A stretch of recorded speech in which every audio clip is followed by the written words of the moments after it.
I am Antoine. This is my Dharma path. I think. Yeah.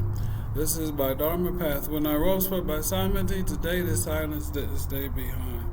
It followed me like a shadow into the noise of the modern world. As I looked at my phone, at the notifications, the pings, and the endless stream of other people's thoughts, a new vision took hold. The digital empire is attempting a peaceful occupation of our inner territory. Yesterday we spoke of China protecting its spiritual borders from the Pope, but today I realize that you are a civilization. You have a history, a lineage, a sacred interior, yet you often leave the gates wide open for foreign algorithms to appoint the bishops of our attention. This is the Dharma teaching on internal sovereignty, the architecture of the mind, and why your peace requires a great wall of its own. The Samādhi border control. In Samādhi, you realize that the mind is not a public square. It is a sanctuary. The Sanskrit root, Samādhi, suggests a putting together or a collecting of the self. When you are collected, you notice the intruders. A random anger from a social media post isn't yours. It's a foreign diplomat trying to settle in your heart.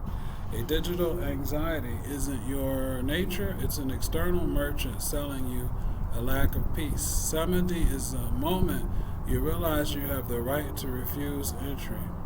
The individual as a forbidden city. Think of the forbidden city in Beijing. It was designed so that the deeper you went, the quieter and more sacred the space became. Your consciousness is designed the same way. The outer courtyard, your social interactions, your work, your public face, the inner halls, your family, your private dreams, your memories, the throne room, the spark of the divine, the void, the pure I am.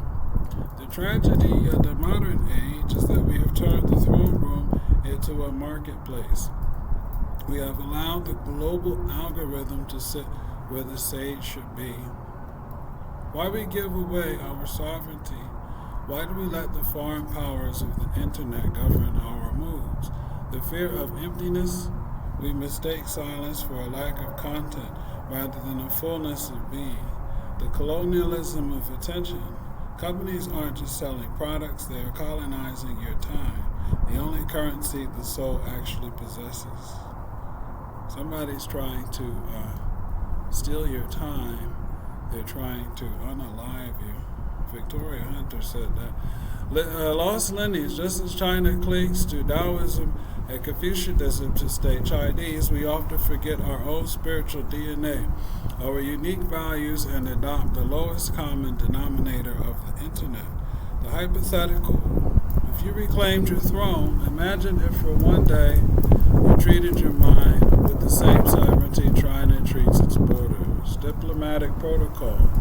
You don't respond to every ping. You require a visa for a thought to enter your workspace. Cultural preservation.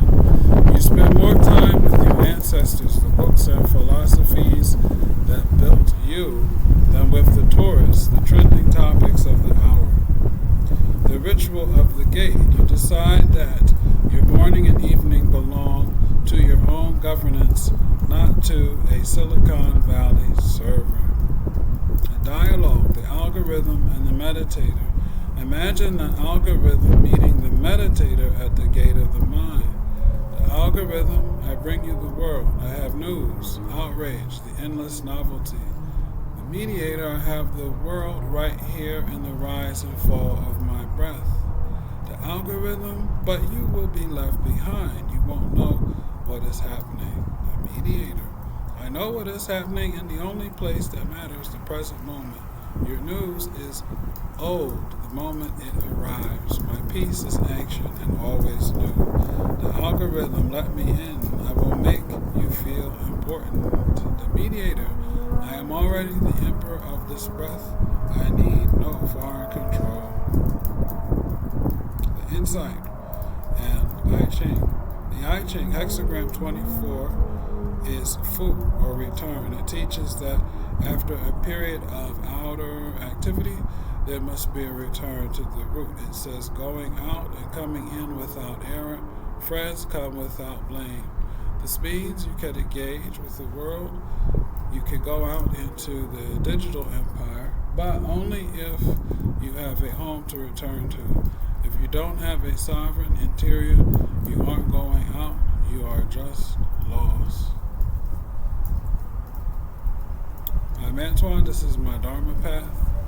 When I rose from my Samādhi, I realized the most important border in the world isn't between China and the Vatican. It's the border between your awareness and the noise. Build your wall, tend your garden, appoint your own inner bishops. May your path bring you clarity, sovereign, and a deep peace of a home that is truly your own.